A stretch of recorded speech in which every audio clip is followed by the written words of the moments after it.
Hey y'all, this is that old panda with another video. We're actually gonna panda review and discuss a little bit of Evil Dead Burn. I got a chance to actually watch it more recently, and it's been actually a really good Evil Dead movie. This isn't gonna be super intense. Like, there's gonna be obviously some of my thoughts and opinions on it.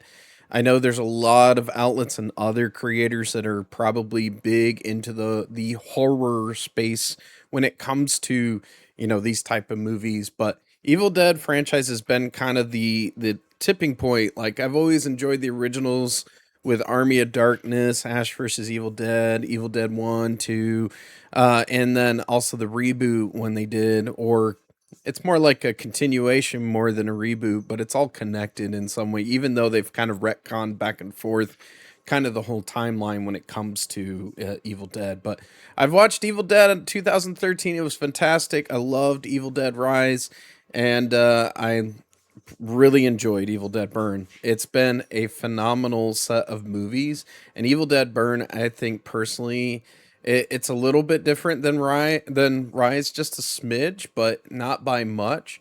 And I don't know, some folks are really I don't know. I guess they're kind of more divided on it. Some folks really don't like it. Some folks really love it. And then some folks are, just kind of like, yeah, it's still not as good as Rise. But in my opinion, I think im for me, it's more of a rewatchable movie than it is over Rise and even Evil Dead, even though I watch those all the time. So the deal with me when it comes to horror movies, I'm a big fan of Resident Evil. I want and play all of those games as well as Silent Hill. I do watch a lot of horror movies that basically kind of builds that suspense and stuff like that. But I'm always a big fan of you know those type of supernatural possession demonic movies where the story kind of makes sense, even though there's going to be some stories and such and movies that kind of allude to some mystery, which I always love a good mystery, but at the same time there needs to be a point when it comes to seeing all that gore and horrible awfulness that kind of comes with it. I'll be first to admit, I'm always been a fan of, really not necessarily the most positive endings, but endings with a point. I always like to have a survivor at the end. I always enjoy where there's a continuation, not just flat out full destruction, and then everybody just feels horrible at the end of it.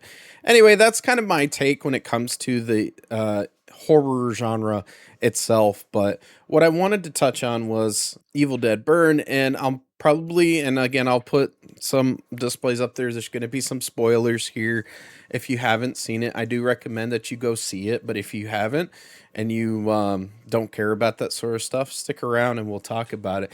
But I think there's a few reasons as to why Evil Dead Burn is kind of I think a bit more enjoyable and rewatchable for me in Burn for a number of reasons. And one, I just love the pacing of the movie. The pacing of it, it starts out, pretty intense. It continues on from the previous one with Rise. It does have a connection with it. Kind of like with one of the, not necessarily the survivor, but there is a loose thread from the previous one that moves into the cabin and foresty area, and it starts out showcasing that deadite that pops up. Obviously, more rain of destruction from the deadite kills a few just kind of fisher folks along the way, and then eventually it continues her crossing a path of a man named Will, that is basically part of the main family for this particular movie. Will drives off after a fight with his wife, who's Alice, who's played by the main protagonist. And then once he drives off with a few extra drinks in him, he obviously gets in an accident by running into the deadite from the previous movie who killed the fishing goers and causes his ultimate death. And you would think it would just kind of end there and there's no more loose strings, but the game or the movie itself kind of continues forward. And the father of basically of Will, very sentimental, even though he's very quiet at first. He seems like a very rough demeanor, but basically the whole family and everybody kind of pays tribute to Will uh, over time. And it actually, it's weird. It kind of ends up being close to a year before they end up kind of, celebrating his life and cremating him. But ultimately what happens is the father himself, his name is Edgar. He actually has a lot of similarities from Jack, and this is where I intersect part of the reason why I think Evil Dead Burnout probably even watch more of. There's a lot of tributes, there's a lot of similarities, and there's a lot of correlation with the Resident Evil series of Resident Evil 7 Biohazard. If you haven't played that game, I recommend it. It's actually quite good. It's a good first person shooter of the Resident Evil series, but it essentially kind of focuses around the Baker family with It's Ethan time for Winters, who's supper. trying to find his, Who are all you people? girlfriend Where's Mia? slash wife of many years and trying to save her Eat as it. she goes It's missing. good. He Don't gets so a bitch, note from but her, it'll kind of burn like the being head back in off. like Silent Hill, but except it's in the areas of Louisiana with the Baker family. Jack, who's the main father of it, is the main antagonist of that and kind of haunts Ethan throughout the whole Hitler's time got to with eat. Marguerite, He got who to have his also supper. has a daughter and also a son named Ethan, who ends up being also just kind of a POS as well. He ends up being a loose thread at the end of the game and ends up kind of living. And we still have a loose thread of that, so I'm sure he'll pop up in a future Resident Evil game, but we'll have to see. There are some similarities, though. Edgar is very much similar to Jack. There's even a scene where Jack himself has a Glock that's very similar to the Glock that is also in Resident Evil 7 that Ethan picks up from a deputy. And Jack in himself, and he even says, "You're about to witness something wonderful," and takes his own face off a little bit with the weapon, ends up being away from the game, and then he pops up later. Edgar in this particular film takes the gun, he shoots it a few times, and actually across the face, and he ends up kind of disfiguring himself. But he also has an undead dog as well, which I was a little sad about. I don't like pets getting hurting in movies, but this one, obviously, he's still a good boy, and he's still living on strong with Edgar as a deadite. And you know what? That's fine with me. That's cool. Hey, have man's best friend with you while you're continuing to move along. The wife is just as I would say angry and intense as Marguerite. Obviously, Marguerite in Resident Evil 7 can control insects and things of that nature. In this particular game, she's just angry, causes a lot of havoc, and causes a lot of grief. There's a lot of family grief here as it's kind of discovered that, you know, um, Alice, who is the wife to Will, ended up being physical with her, and it alludes to it and eventually reveals that she was a victim from Will. Ultimately, in and of itself, Edgar ends up haunting them and Alice until ultimately he is defeated and defeats the wife as well. The son, who doesn't end up being really, his name's Joseph. He doesn't actually. He's not as like intense as I would say the son is of the Baker family, but he does. He ends up. He's pretty much a coward, and he comes out with that until he gets possessed, and then of course he kind of steps up. But he does end up getting killed because they end up finding the deadly Kandarian dagger that is a reference from Army of Darkness, and I think even Evil Dead 2 as well, where he ends up getting killed by that, even though it kind of depossesses him.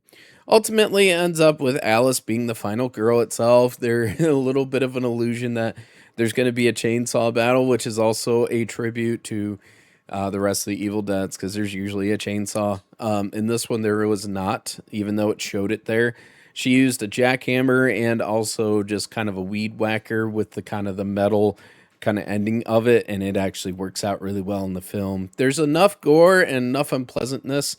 And also, I have to mention that ultimately there is a grandma that does become a deadite and ends up getting infected as well. She ends up living. Obviously, she's not a little girl like Evelyn, like in Resident Evil 7, but there are similarities because the grandmother in the comic relief happens in most of the film. She does end up kind of living at the end and carrying on another loose thread itself. But there's a lot of similarities there, and it just makes it so I would probably watch this movie more and more.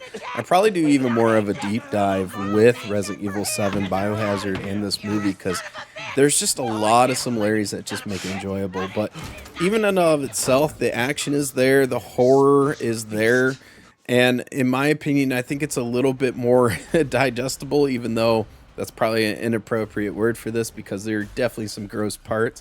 But the gore is probably not as prevalent, even though there's definitely some uncomfortableness with the dishwasher, the wax, and also dentures. And if you haven't seen the movie, you know exactly what I mean, as it's very uncomfortable, but it is very enjoyable nonetheless because it's Evil Dead. They just upped the gore factor and the unpleasantness, and I think they did it well for this. And I'm actually happy with the actress who plays Alice in this. She does very well in playing the character.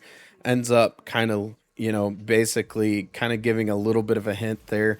Also, stay at the end of the credits if you haven't watched it. I won't spoil it, but it does have a direct connection with Rise of another loose thread, which does imply that Deadites, even though they are dead and killed in various ways with the Kandarian dagger, being burned and such, they're never truly dead. And if you watch to the very end, you know exactly what I'm talking about. So, anyway, I would say it's a very enjoyable movie. If you love the Evil Dead series and you thought that the last one was high on the gore factor and you couldn't probably take it even more, I would say the uncomfortability in this is there, but it's definitely not worse. I'd say it's about equal with Rise, just in a few different ways. But in my opinion, I think it just makes it a bit more rewatchable. I do watch Rise periodically, and I watch the original Evil Dead reboot, and also, of course, the original films pretty often. And Rise, I've watched a few more times, actually, probably than Evil Dead, even though Evil Dead is really good. But this one I'm probably gonna watch more and more about because I think there's a lot more deeper driven lore here that I like to connect with the other ones, and it just makes it more enjoyable to watch. Anyway, that's my review on that and the similarities there. So if you have any questions, your comments, just throw it down below. Otherwise, I'll catch you in the next video.